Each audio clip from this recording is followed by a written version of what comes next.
There is something that I'm very interested in, is the present moment of a performer on a stage. Miniature, for me, is a vehicle, in a way, to see what happens when we combine the mise en scène of classical music with a very specific flavor in 5 minutes of spirit, if you want, of an image. Miniature is 7 solos, and for me, the 7 different stages that I go through on a stage is a little bit a translation of how I see the movement itself becoming emotion. One thing that I'm interested is not to start with an image or an emotion and then the movement, but start with movement and see how emotion comes from it. And the solos are brief, are 5 minutes or 7 minutes each.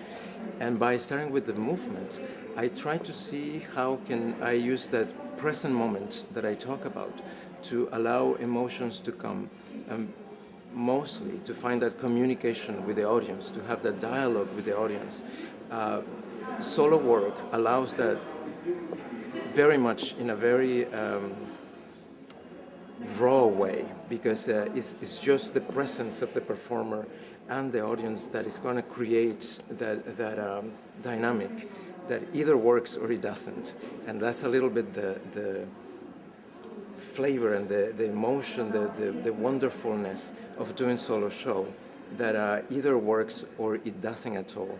And by starting with movement and allowing emotions to come, I hope I can arrive to go beyond formality and go beyond structure and create something that is human, create something that is true and honest.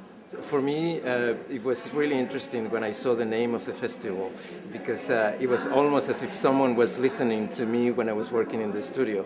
This is what I'm looking for. I'm looking for finally to go back to what I love about dance, which is to feel something.